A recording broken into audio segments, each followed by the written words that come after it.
The Joe Rogan Experience. And you're going to have to deal with that soon. Because I guarantee you, there's going to be some people that are making some CGI. Oh, there are. AI. There already they are. out there? Oh, yeah, I'm sure. What is that? I'm sure there are. Yeah, I haven't kept up with a lot just because, I'm doing... So anything social media related right now, or any internet presence I have right now is coming from me off the phone, just like before everything blew up. So I haven't invested the time to like look at everything circulating, but people like friends and family have sent me stuff, and some of it's pretty funny, but they've got all these different AI remixes of the song with different voices and overlaid different faces and all, and it's funny to see where it's going to go. That is funny. Yeah, you're gonna have to deal with that. My daughter sent me some advertisement. She goes, "Did you do this advertisement?" I'm like, "Nope."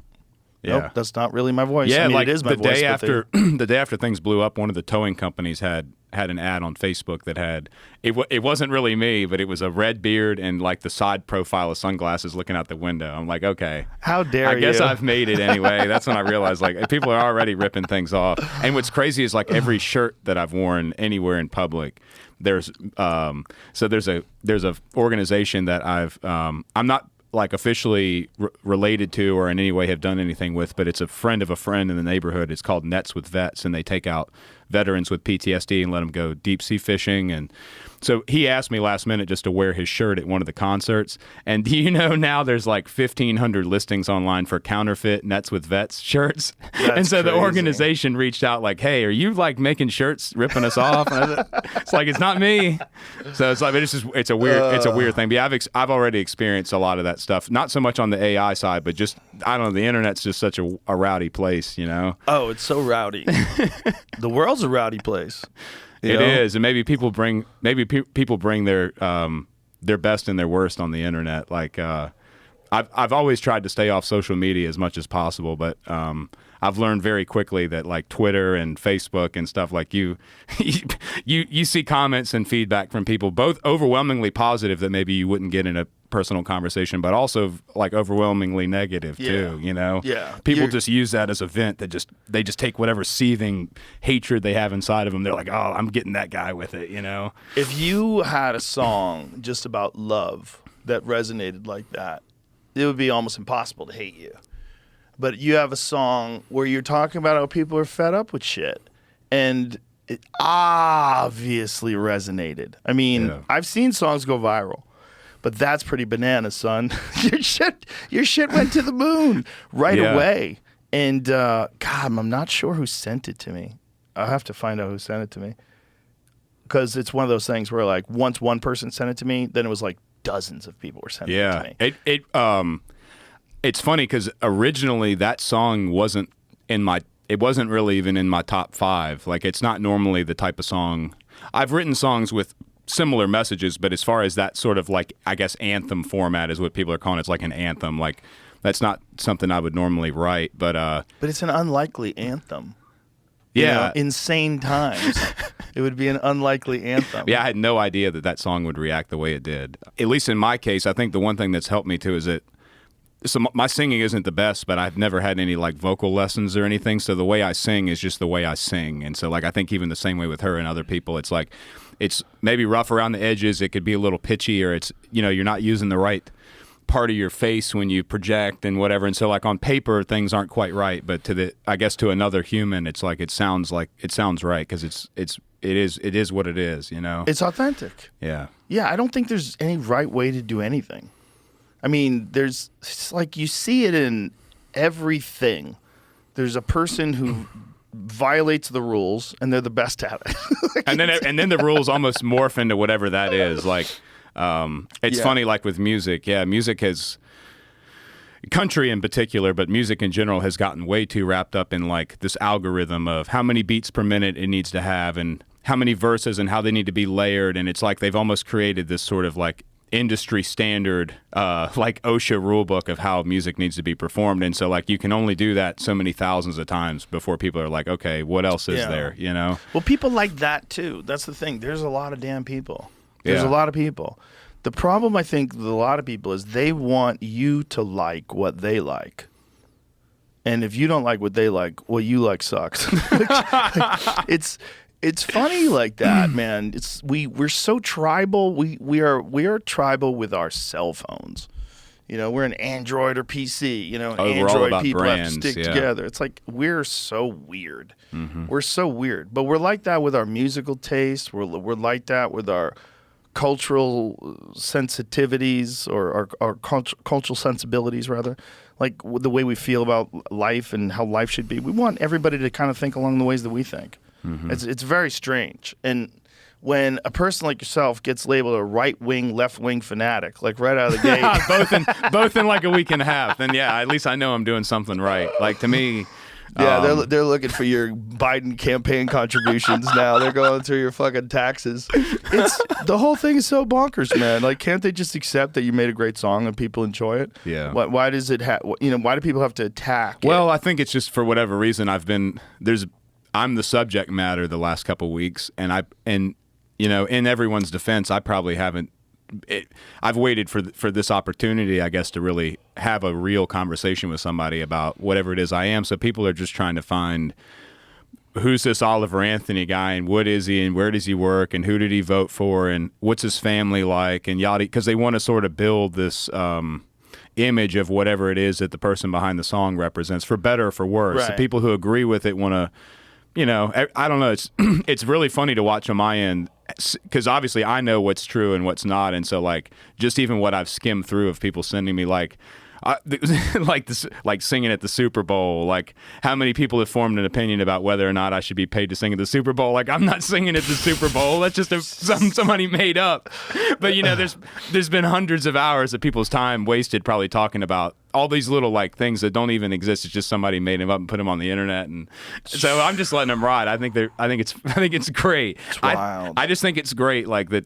At least the last couple of weeks, I've been able to entertain everyone and get everyone's mind off like all the other horrible stuff that's going on in the world right now. Like, at least everybody can have a good laugh, you know. So, well, I mean, it's a subject of discussion. So like everybody is getting involved, and somehow or another it became cultural. And then there was Dwight from The Office. Oh yeah, he chimed in that if he was going to write a cultural anthem, what did he say? Something like he wouldn't write about overweight people on welfare. He would write about billionaires and their taxes. Yeah, there is nothing funnier than millionaires talking shit about billionaires. There is nothing funnier about millionaires pretending these billionaires are out of touch. Oh yeah. And then, you know, take Dwight from The Office down to West Virginia.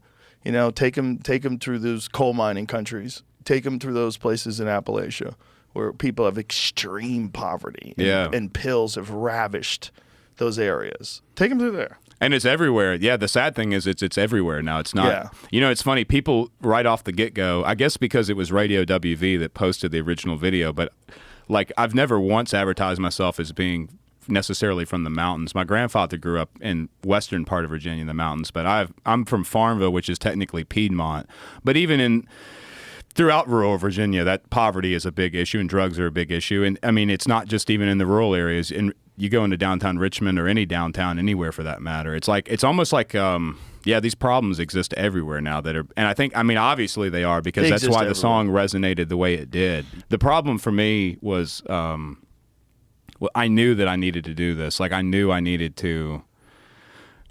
I procrastinated with music a long time. I mean, I'm 31. I've been playing guitar and singing on and off since I was a kid. Like my grandma was in a band years ago, and so like I remember as a little kid, what got me interested in all of it was going, you know, Dukes of Hazzard when I was a kid. I was like 5, and I used to sit with my grandma and we'd sit and watch Dukes of Hazzard and watch Waylon Jennings pick that guitar. Of course, I had no idea who Waylon Jennings was, but that just like I just fell in love with that, and so grew up listening to like that 70s country, and she loved all the old stuff like the 50s and 60s and even in the 70s, even, you know, Janis and all that. And so like she really introduced me a lot into music when I was a little kid. And so like I just kind of held on to it, but never pursued it the way I should. And then I'd play at a bonfire party or I'd play at whatever, it's a friend's house, and everybody's like, man, you got to do something with this. You don't want to waste this talent you've got and whatever. And that would almost make me feel even shittier because I'm like, oh man, I suck. Like I'm such a piece of crap for not doing something with this. And so yeah, like when I was outside of work, it's like I'd drink, I'd get just absolutely stoned, and I would just sit around and try to think about anything but what it was that I really needed to be doing, which was like,